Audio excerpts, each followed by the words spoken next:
Bem-vindos à nossa maratona de lives nesta quarta-feira, 8 de abril, Dia Mundial de Combate ao Câncer. O Grupo Oncoclínicas dá prosseguimento a essa série de lives que começou às 9h30 da manhã e ao longo do dia a gente vai ouvir oncologistas de todo o Brasil para tirar dúvidas, dar orientações aos pacientes oncológicos sobre os cuidados na pandemia da Covid-19. Participe, esclareça, fique conosco. Agora vamos entrar aqui na live com o Dr. Daniel Gimenez e o Dr. Jacques Tabakoff, de São Paulo. Muito obrigada, Dr. Daniel, Dr. Jacques. Boa tarde. Boa tarde a todos. Boa tarde a todos. Boa tarde, boa tarde. Hoje é um dia bem importante, né, gente? Hoje é o dia Mundial de Combate ao Câncer. Exatamente por isso a gente escolheu o Dia Mundial de Combate ao Câncer para tratarmos de esclarecer dúvidas. Está sendo incrível assim, essa legião de médicos que a gente está ouvindo pelo país todo, esse esforço para esclarecermos as dúvidas aí do Covid-19. Eu gostaria de começar essa conversa com uma impressão. Vou começar com o Dr. Jacques. Dr. Jacques, qual tem sido a sua impressão, a sua sensação na vivência dessas primeiras semanas de pandemia da Covid-19? Como o senhor está enxergando aí a mudança de rotina com os pacientes oncológicos? O que tem sido prioridade aí para vocês? Como que o senhor está vendo? Nós estamos seguindo as normas, né, do nosso Ministério da Saúde, da OMS, de manter o isolamento social. Então, na nossa rotina do dia a dia, na vida social, nós estamos isolados. Eu estou com a minha família em casa e o único lugar que eu vou é para o Centro Paulista de Oncologia para fazer o atendimento dos nossos pacientes, porque um outro aspecto muito importante é que os serviços essenciais, e um centro de oncologia é um serviço essencial, está trabalhando normalmente. Então, a gente está em isolamento social em casa, mas, por outro lado, a gente está mantendo o nosso serviço essencial de atendimento aos pacientes oncológicos aberto e trabalhando com toda a segurança possível, né? Nós temos um fluxo desenhado que permite uma segurança muito grande, tanto para os profissionais de saúde, que estão na linha de frente, como dos pacientes que nos procuram todo dia, tanto para consultas como para tratamentos oncológicos. Então, é uma situação bem inédita, muito diferente, nossa vida social está muito diferente e a vida profissional está muito intensa. Isso associado com essa nossa necessidade de manter a atualização, com a quantidade fantástica de informações que estão sendo criadas o tempo inteiro, nesse cenário novo, tanto do próprio tratamento do Covid, como de como isso interfere na nossa conduta do paciente oncológico no dia a dia. É uma situação que eu nunca imaginei viver, e nós estamos todo dia aprendendo a lidar com ela, e até agora a experiência tem sido bem positiva, e os nossos pacientes estão em tratamento, e até o momento não tivemos nenhum grande problema no CPO ainda.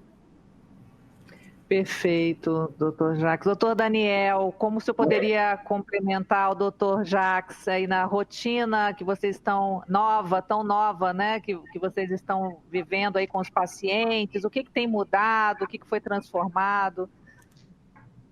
Nós estamos aqui com um modelo de contingenciamento, todos os atendimentos que podem ser de rotina, uma rotina ambulatorial, que não veja uma tanta urgência do paciente ter sido examinado ou apenas um segmento clínico mais simples.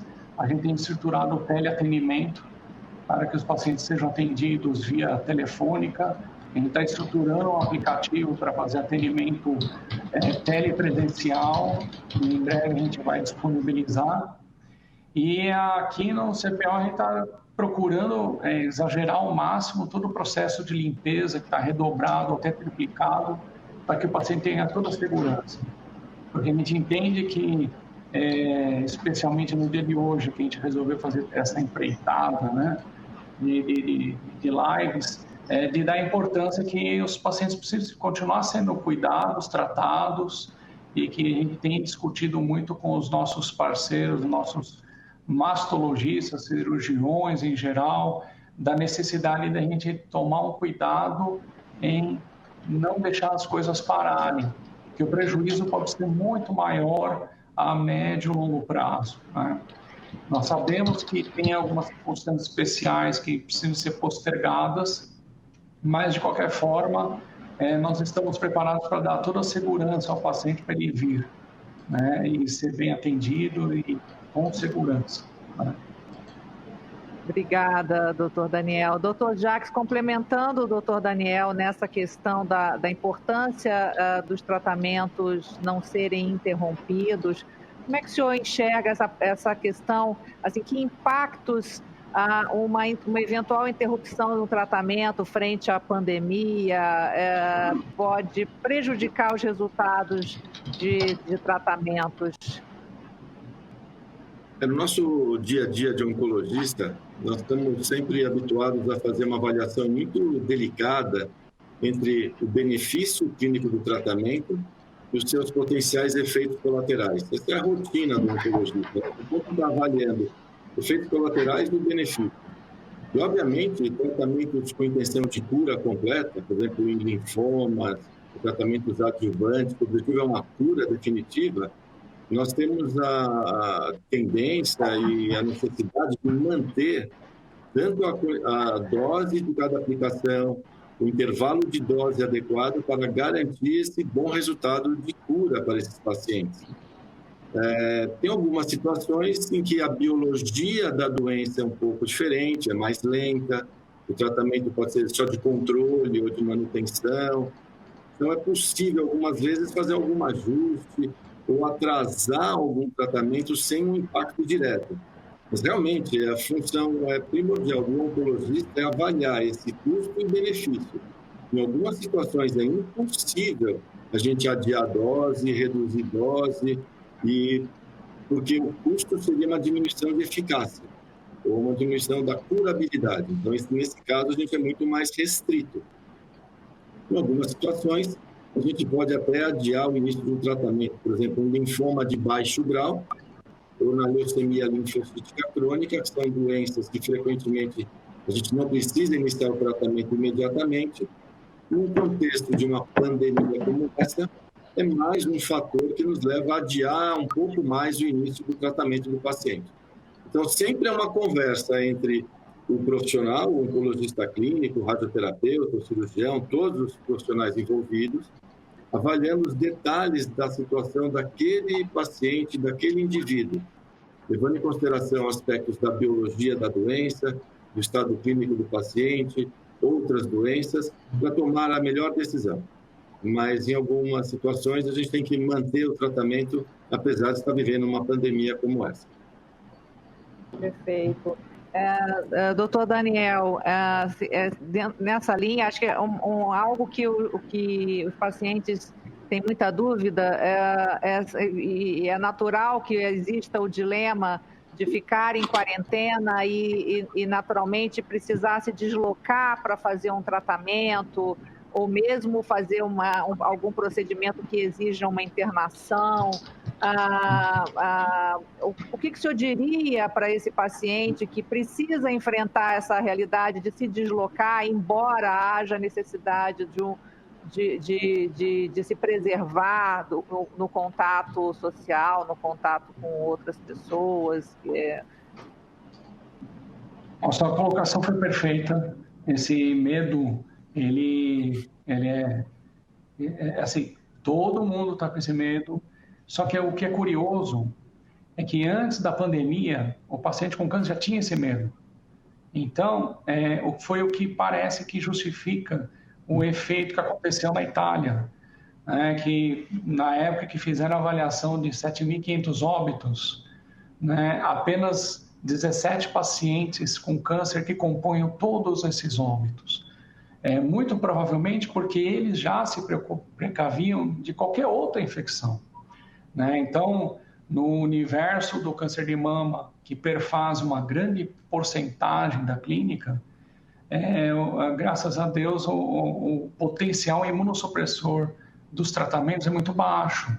Então, isso gera uma certa tranquilidade, mas o temor veio nesse início de quarentena de uma forma muito, muito grande, e conforme a gente foi esclarecendo e vindo essa informação das estatísticas italianas, deram uma certa tranquilidade, porque quem menos se expôs e menos se negligenciou é quem nunca se negligenciava justamente porque sabia que estava em um tratamento de câncer. Então, a pessoa já se protegia.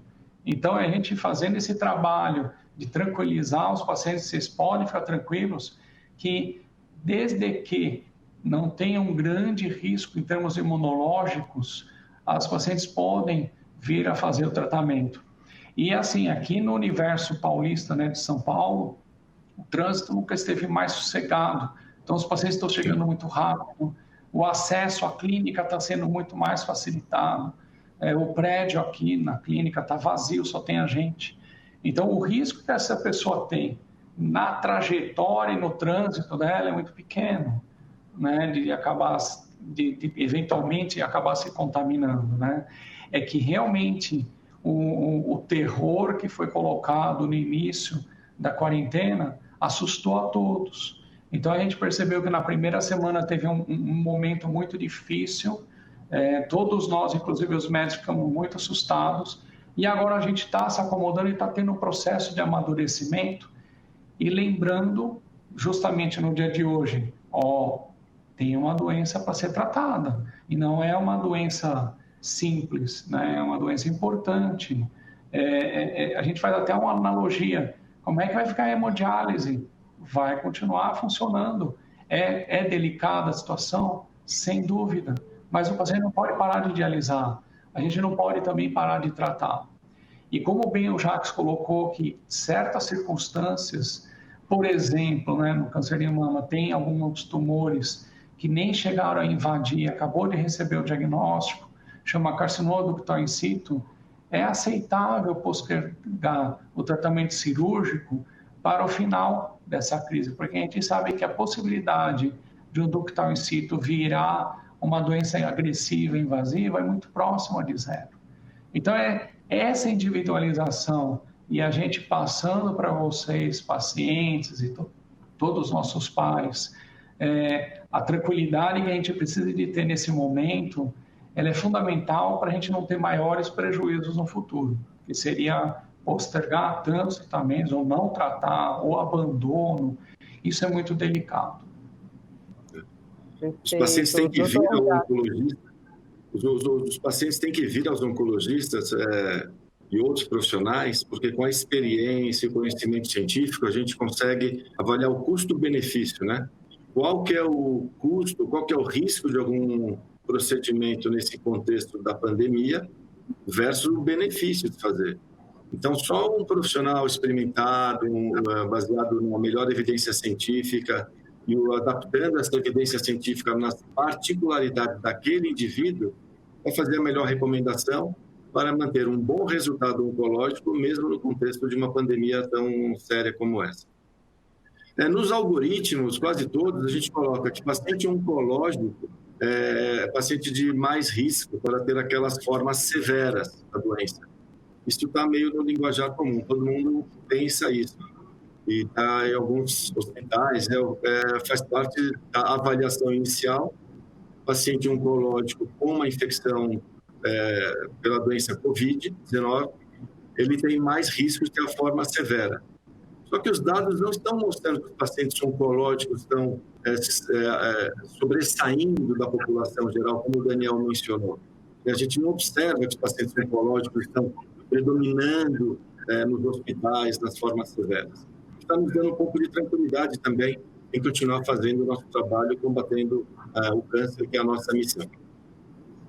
Perfeito. Até aproveitando esse ponto, doutor Jacques, a questão dos exames diagnósticos, de exames, enfim, que acabam de uma forma ou de outra, nesse momento, sendo postergados. Como é que o senhor avalia os efeitos disso para a detecção de um tumor em fase inicial? O que a gente pode dizer a respeito disso também? Nós sabemos que várias situações oncológicas, o diagnóstico precoce é extremamente importante, né? O diagnóstico precoce, em geral, a gente tem melhor resultado, maior chance de cura, os tratamentos são mais simples, mais curtos, menos debilitantes. Então, todo mundo sabe que o diagnóstico precoce é fundamental. O diagnóstico precoce é feito através de colonoscopia, de mamografia, de exames no esquema de screening, de rastreamento populacional. Nesse momento, como você mencionou, esses exames estão sendo colocados em pausa.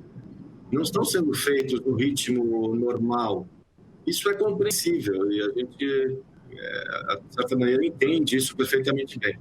Só que a comunidade dos oncologistas já começa a perguntar qual o impacto que isso terá a médio prazo ou a longo prazo quando esses pacientes forem diagnosticados, talvez em fase um pouquinho mais avançada ou avançada, até que ponto os nossos resultados daqui para frente sejam um pouco piores, porque nós temos um período aí em que o diagnóstico precoce não foi feito.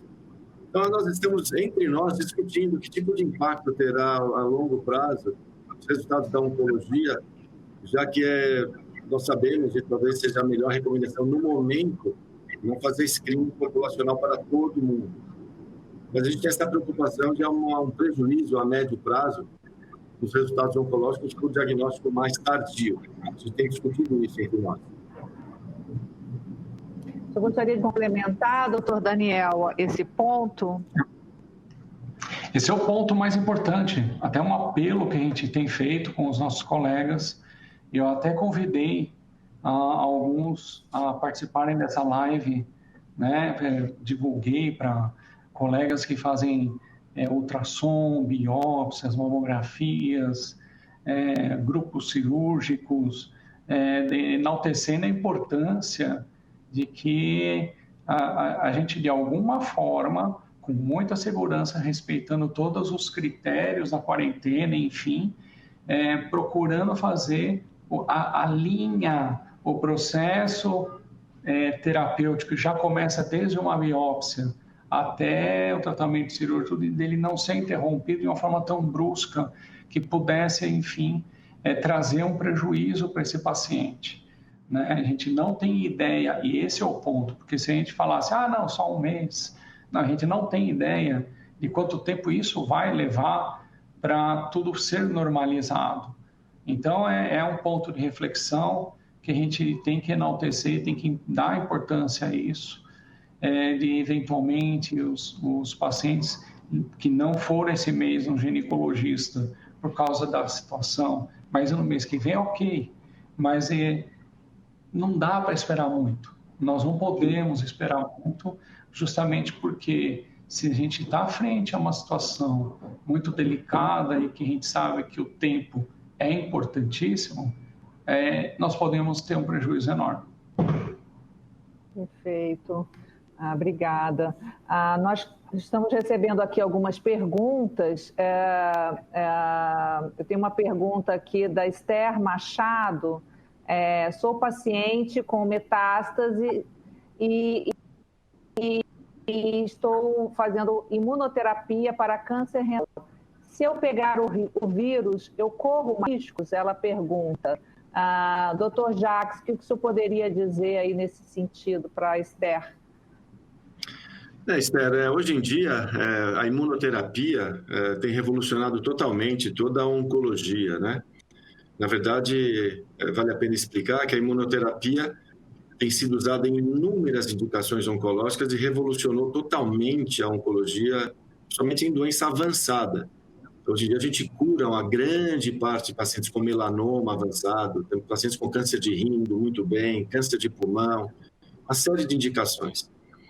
A imunoterapia, então, o tumor em geral, a doença oncológica, ela inibe o sistema de defesa do paciente. Então, a imunoterapia, ela reativa o sistema imunológico do paciente. Ela torna os linfócitos do paciente, as células de defesa, muito mais ativas e elas que combatem a doença oncológica em última instância. Então, ela estimula o sistema imunológico do paciente a combater a doença instalada.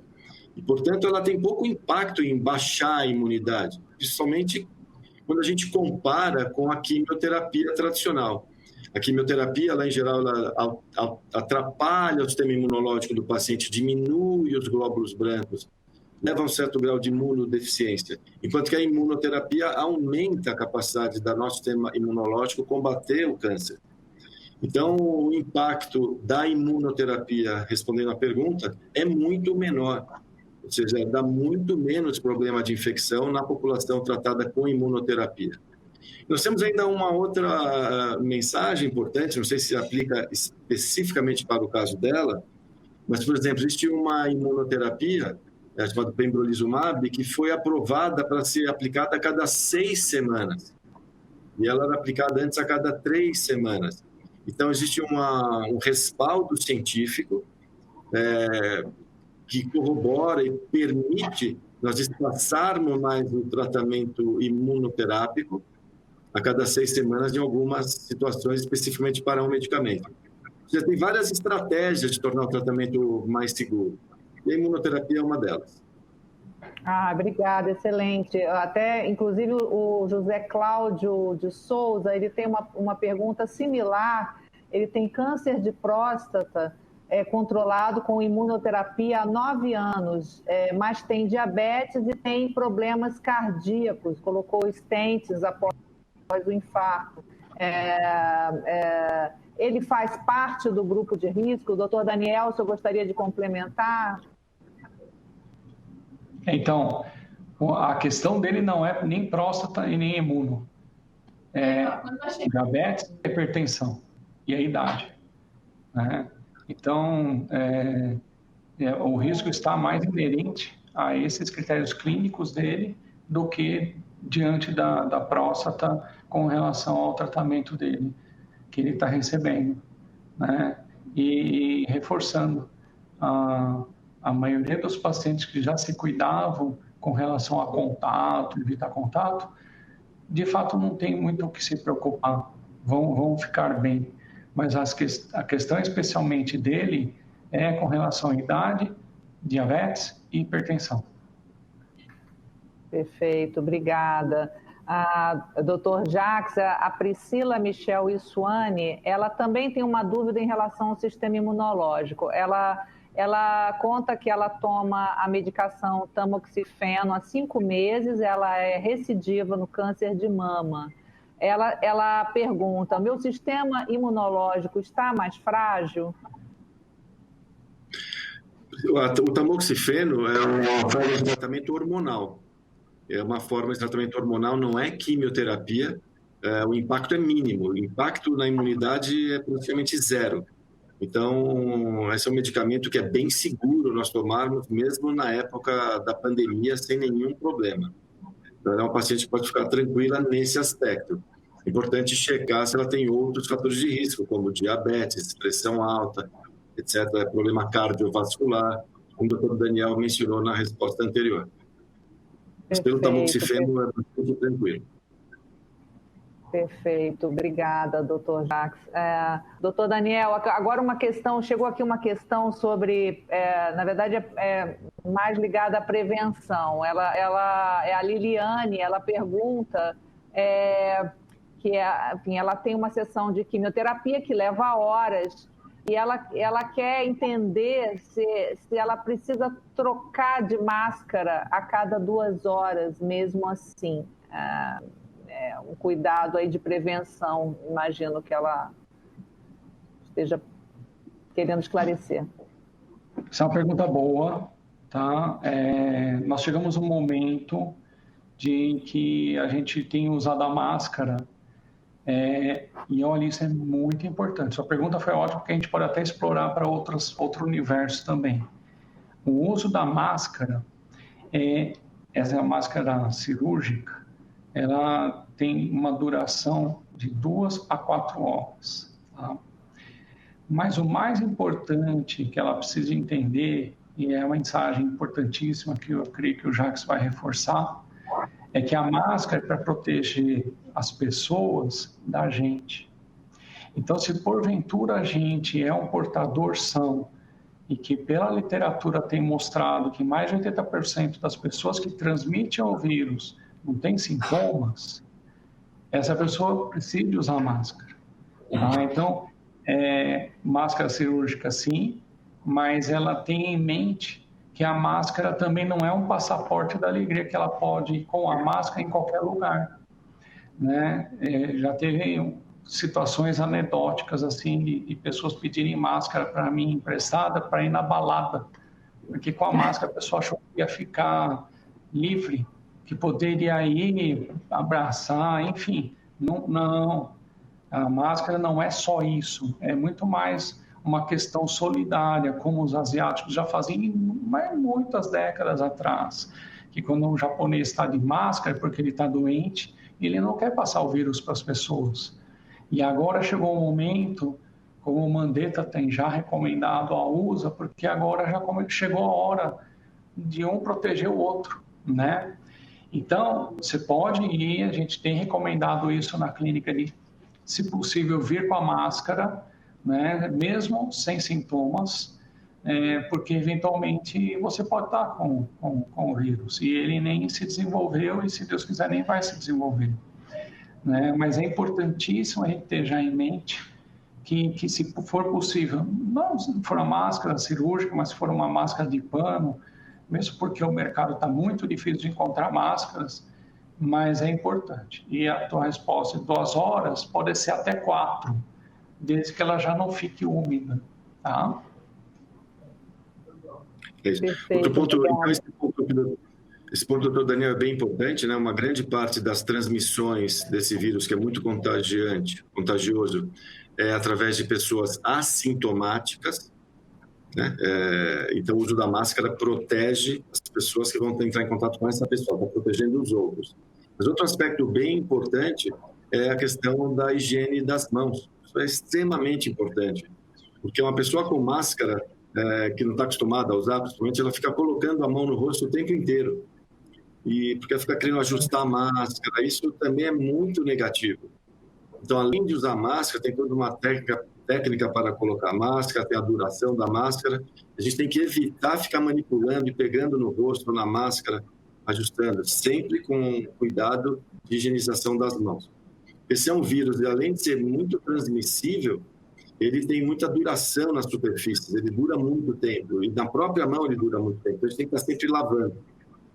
Então, é a máscara, é distanciamento social, e higienização das mãos, higienização do ambiente, todo esse conjunto de ações que vai nos auxiliar a atravessar essa pandemia com segurança.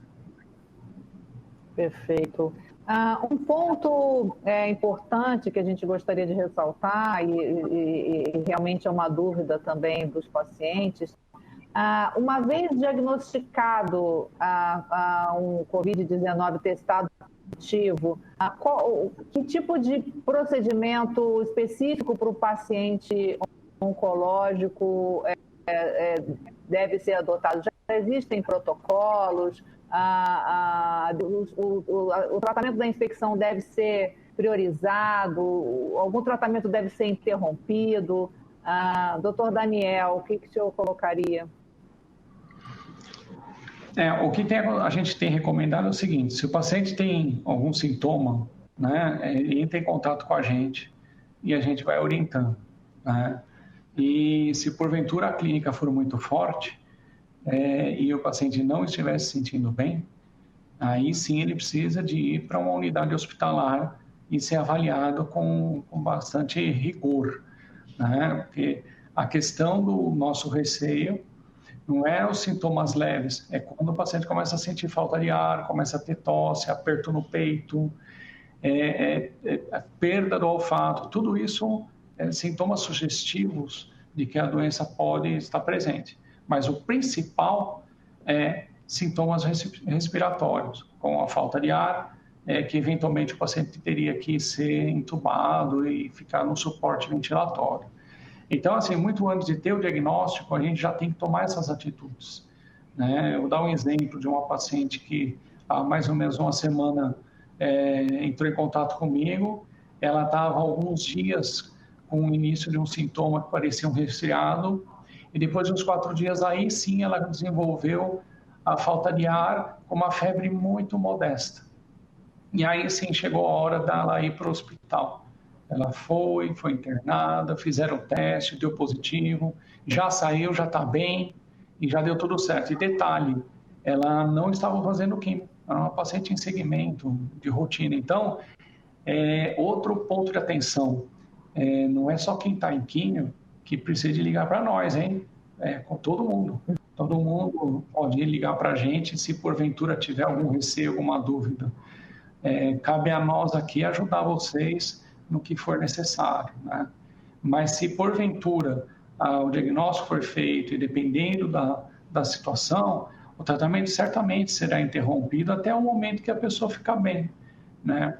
Mas graças a Deus aqui na clínica, e pelo menos o que nós estamos sabendo do nosso grupo, praticamente um ou outro paciente teve esse tipo de situação.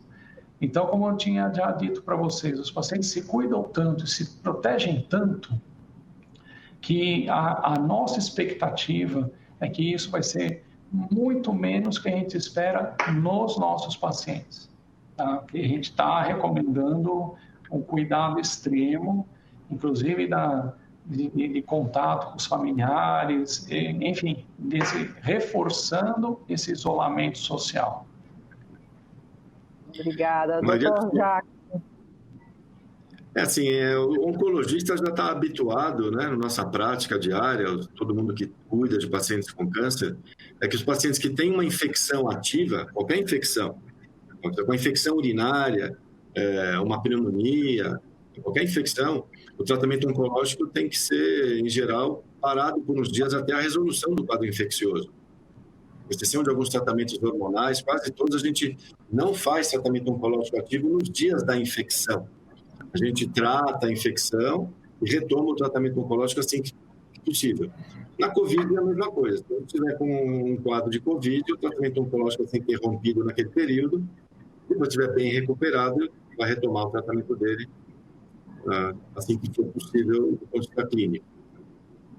Perfeito. Nesse ponto, um dado que assim, tem gerado muita conversa, muita discussão, muita dúvida também, em relação no caso de pacientes que desenvolvem a forma mais grave da doença, aí de uma forma geral na população, é a questão aí da hidroxicloroquina, da cloroquina, e toda a cautela que também tem sido mencionada a respeito do uso de um medicamento que ainda está em testes para esse fim.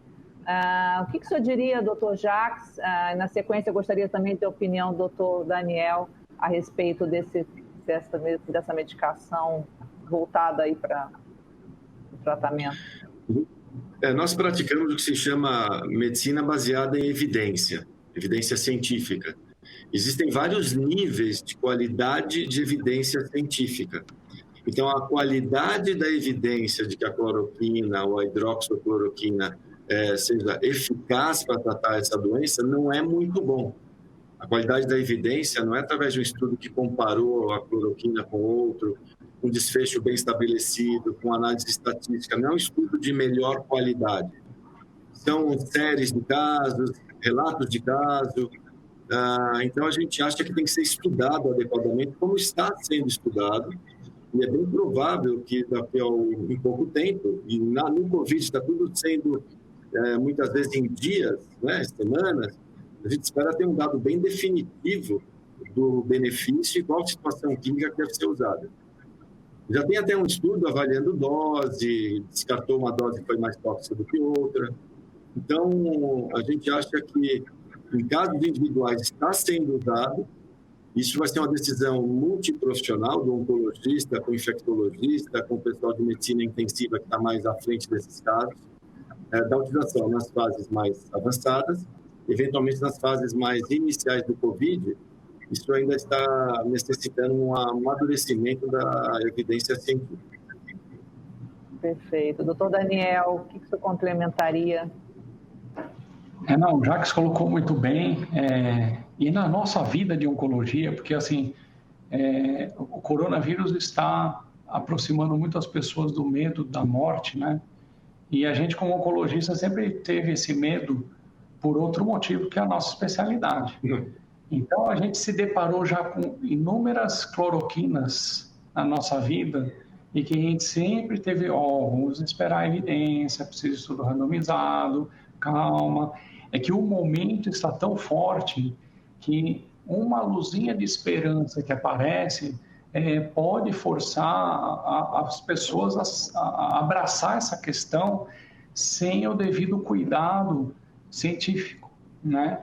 A cloroquina é um exemplo. O FDA aprovou, né, para usar. Isso gerou até um susto da nossa parte, porque não aprovou sem quase nenhuma evidência científica que de fato funciona. No momento, tem várias drogas sendo testadas, inclusive a cloroquina está em estudo, em análise, e a gente está aguardando, né, para ver o que pode tratar bem esse vírus, né? E vacina, a expectativa é que virá, mas que demora um pouco, né? E que, de fato, esse vírus ele consegue provocar uma tempestade de citoquinas e de substâncias e que dá uma reação muito intensa e que isso que gera o paciente nas formas mais graves aí para uma necessidade de assistência ventilatória, né, de intubação, e suportar até o tempo de passar a crise, né? Então, assim, a gente entende da angústia que a gente tem de querer resolver, de querer abreviar, mas ao mesmo tempo a gente tem que tomar cuidado, como bem o Jacques colocou, que a cloroquina também não é uma droga totalmente inócua.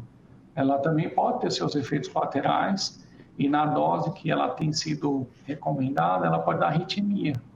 Então você acaba tentando resolver um problema sem um embasamento muito claro e gerar um pepino.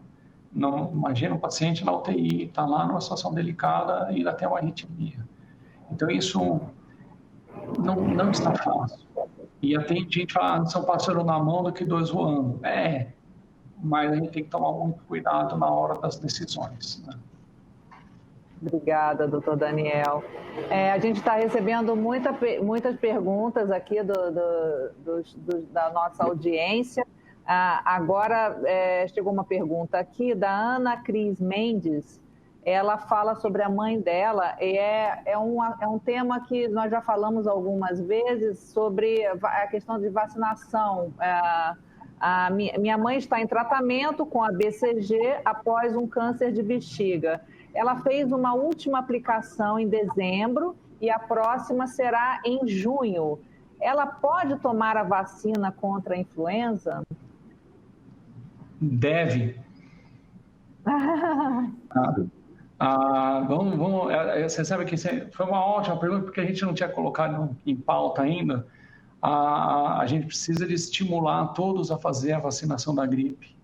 A vacina da gripe é proteína, não é vírus, que nem a vacina da febre amarela.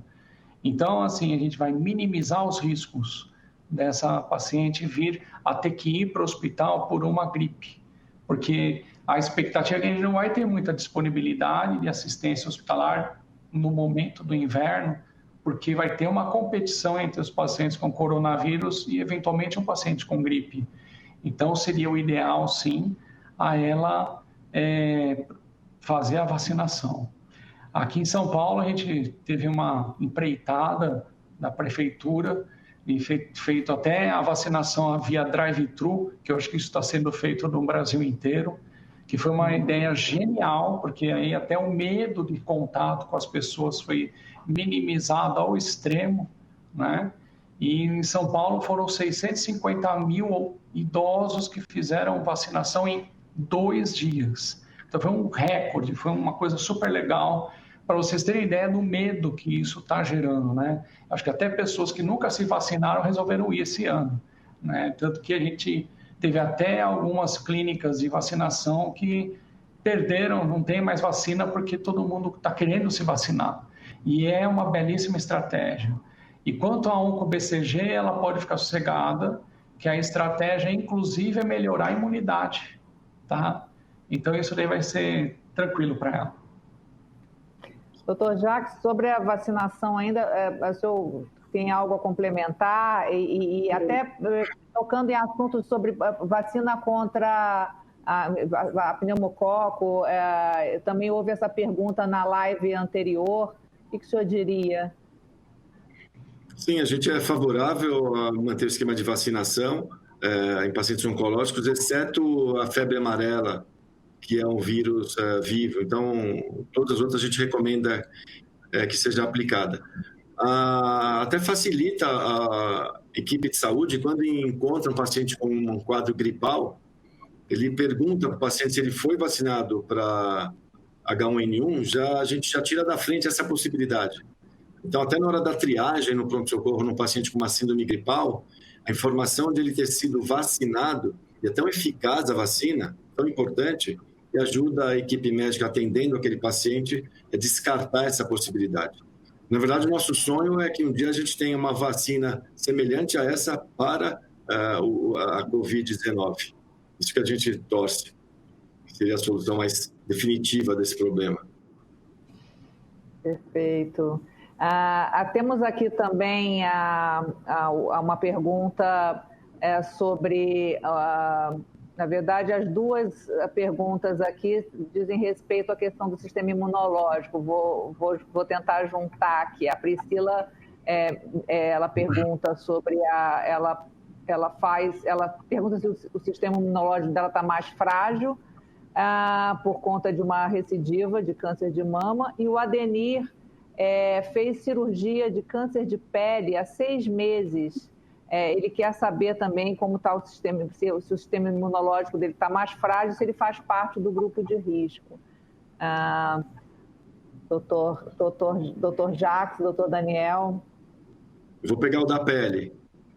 Tá bom. O câncer de pele, a maioria dos cânceres de pele, o carcinoma basocelular, essa é a grande maioria dos casos, é uma doença superficial da pele, com baixíssimo risco, de altíssima curabilidade, com modalidades locais, só com a cirurgia, ou exérese da lesão, e a chance de cura é altíssima, e não há impacto no sistema imunológico se for essa doença de pele, que é a mais comum.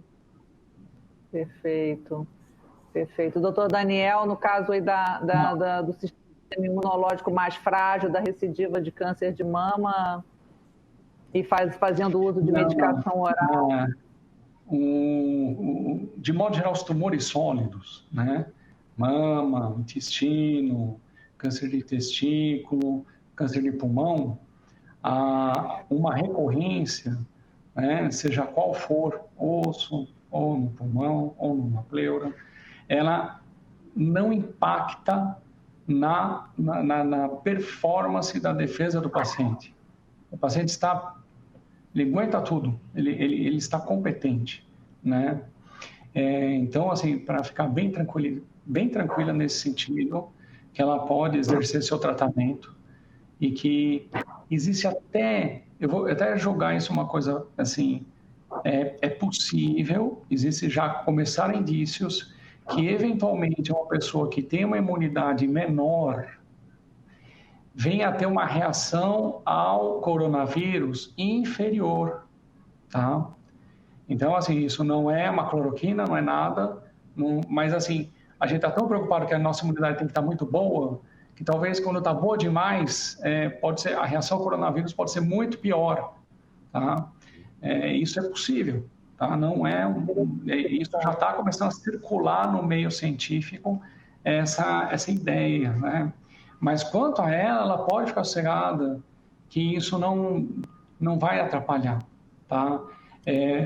Até assim, eu mexo demais com mama, e eu já que sabe, eu sou o que menos interna, sempre foi assim, entendeu? Porque as pacientes no universo ou metastático como o dela, ou no universo adjuvante, neoadjuvante, o risco de complicações infecciosas é desprezível, né? Então, a dica você também pode pegar, como qualquer pessoa, né? Então, se cuida e não fica achando assim, porque eu falei que tua imunidade está boa, para você ir para a balada. Não vai, se cuida, entendeu? Isso é importantíssimo. né? Então, não são só os idosos, que é outra informação importantíssima, né? Vamos proteger os idosos. Não, vamos todos nós nos proteger. Perfeito. Tem uma pergunta aqui da Santina Sueli, uma pergunta mais geral, assim, mas tentar complementar. Ela pergunta qual é a relação da Covid-19 com a oncologia.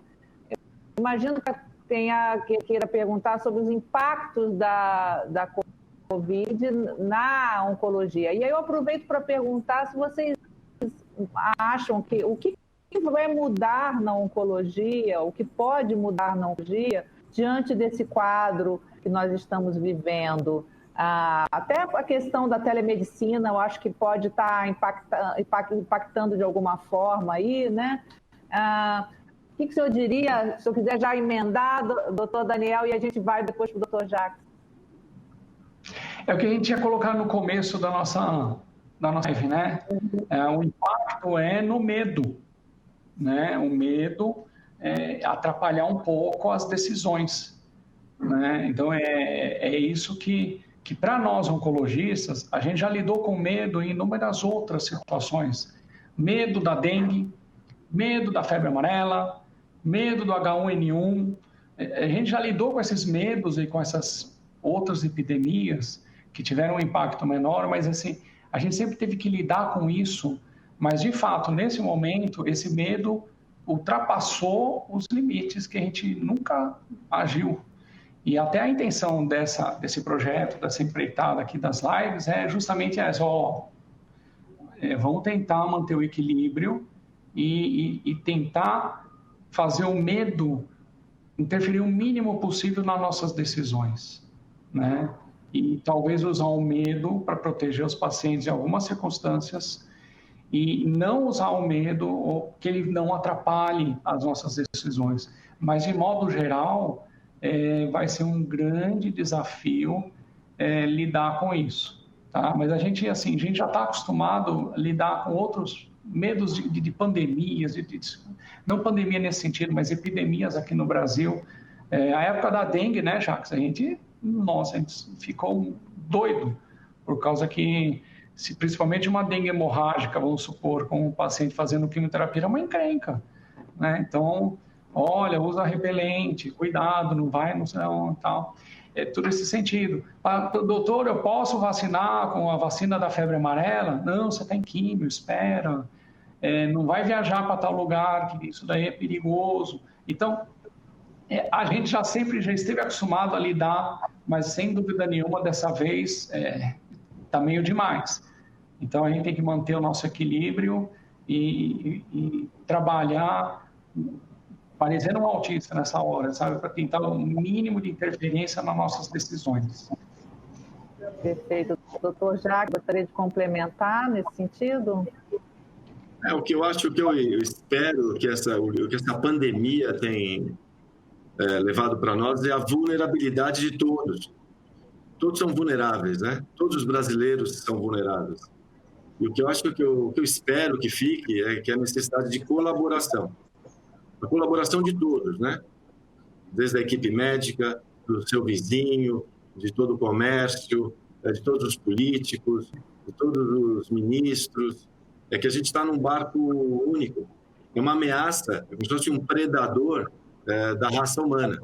E a raça humana consegue, como o Daniel falou, a gente consegue se mobilizar e com a colaboração e conhecimento e espírito científico, e todo mundo colaborando e participando sob uma orientação, a gente é capaz de superar isso. Então, acho que a palavra-chave é a colaboração de todos, porque todos nós estamos nessa jornada juntos. Perfeito. Nós já estamos prestes a encerrar essa live, até os nossos oncologistas do Rio de Janeiro já estão a bordo.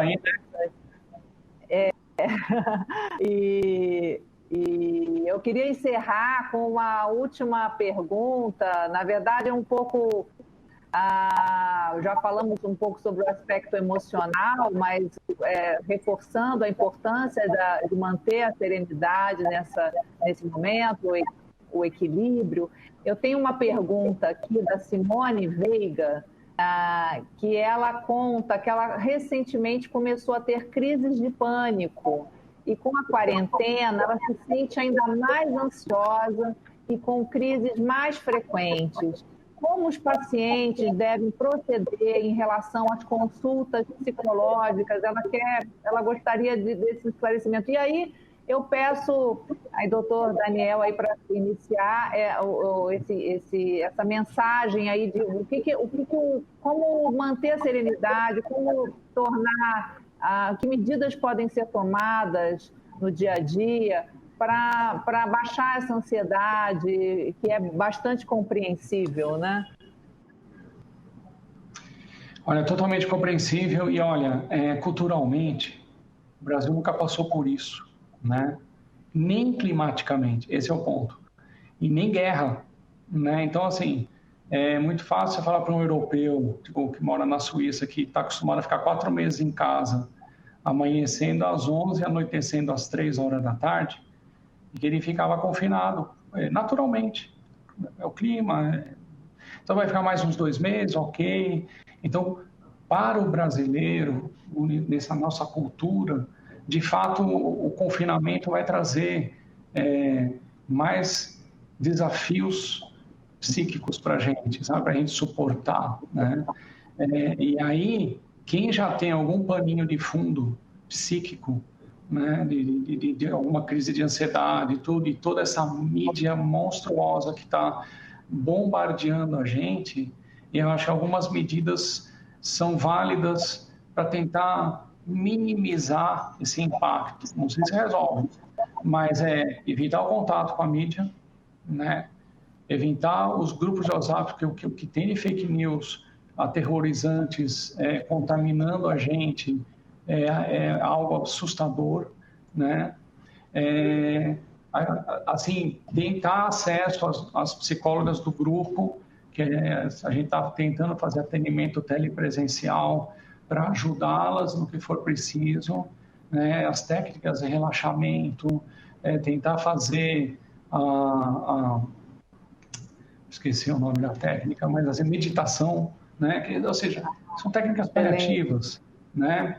Mas, enfim, pode ajudar, né? Procurar desfocar o que assim, é fácil a gente falar, né? Porque eu não estou conseguindo desfocar, mas é muito difícil. Mas a gente tentar mudar o foco, procurar coisas prazerosas, dentro de casa mesmo, tentar fazer alguma atividade física, algum alongamento, enfim, medidas para tentar desfocar. Mas, culturalmente, para o brasileiro, que adora se abraçar, adora uma festa, adora sair, e nunca precisou de ficar confinado nem porque tem guerra na Síria, ou seja, você tem medo de levar um tiro, então isso é muito difícil, é muito traumático. Então é de se esperar que não só você, mas como muitas outras pessoas, como é que nós vamos sair dessa? Né? Como é que nós vamos sair? Vamos sair todo mundo bem? Mas não, muito provavelmente muitos de nós vão ter um sofrimento psíquico considerável, né? E aí essas estratégias de procurar o atendimento das nossas meninas ou dos nossos meninos psicólogos das clínicas para tentar ajudar a lidar com esse enorme desafio. E nós também estamos aqui, tá? Recentemente eu e a psicóloga aqui do CPO conduzimos uma paciente que ela já tem síndrome do pânico e aí ela não estava conseguindo contato com o psiquiatra dela. Olha a situação olha onde está chegando o problema, que a gente está aqui querendo defender o atendimento médico, né? E ela não conseguia ter contato com o psiquiatra e tinha acabado a receita do remédio dela, da ansiedade. Então a gente conseguiu conduzir, ela pegou o remédio, né? Ela veio, mandou o motoboy, pegou o remédio aqui, e aí ela conseguiu continuar o tratamento dela e a psicóloga conseguindo fazer o atendimento à distância, conseguiu baixar a crise e a gente segurar ela em casa, graças a Deus, né? Porque você imagina crise do pânico, hospital. E hospital, o que é? É risco. Então ela ficou em casa. Ah, que bacana. Doutor Jacques, agora, só lembrando que a Simone, o senhor já respondeu também uma pergunta complementar da Simone Veiga, que é justamente querendo saber sobre o atendimento à psicóloga do CPO por telemedicina. Então, já está respondido, Simone. Doutor Jacques, o que o senhor poderia complementar sobre esse momento, como manter a serenidade, como que a gente pode ficar equilibrado nessa hora? Eu concordo com vários pontos do Daniel. Acho que a gente ficar procurando muita notícia o tempo inteiro, televisão ligada o dia inteiro, WhatsApp ligado o dia inteiro, parece que não tem mais nada no mundo acontecendo. Acho que isso é tóxico para todo mundo, né? A gente tem que filtrar, a gente tem que estar informado, sem dúvida, mas ter uma informação útil e que não leve, não aumente ainda mais a sensação de preocupação. A outra coisa, acho que cada um tem que desenvolver uma rotina diária, né? Para mim é importante fazer atividade física, então eu faço atividade física em casa. Para uma outra pessoa pode ser rezar, orar, para outra pode ser meditação, para outra pode ser yoga. Acho que cada um tem que procurar, outro ver série na televisão. As pessoas têm que achar coisas que se adequam à sua rotina diária, ao seu perfil, realmente tentar não pensar só nessa pandemia. E se você não fizer nada, ela vai estar o tempo inteiro bombardeando a sua cabeça de todas as formas. Então, concordo com o Daniel que a gente tem que mudar um pouco o foco para outras coisas mais prazerosas no dia a dia, e cada um vai encontrar a sua forma. Mas tem que se ocupar e tem que organizar o dia em casa, né? Tem que ter uma sequência de coisas para fazer. E outra coisa, realmente, é procurar ajuda psicológica. E uma das áreas que tem evoluído bem são o atendimento psicológico à distância, com as ferramentas de telemedicina e teleatendimento. Então, isso é o que eu recomendaria.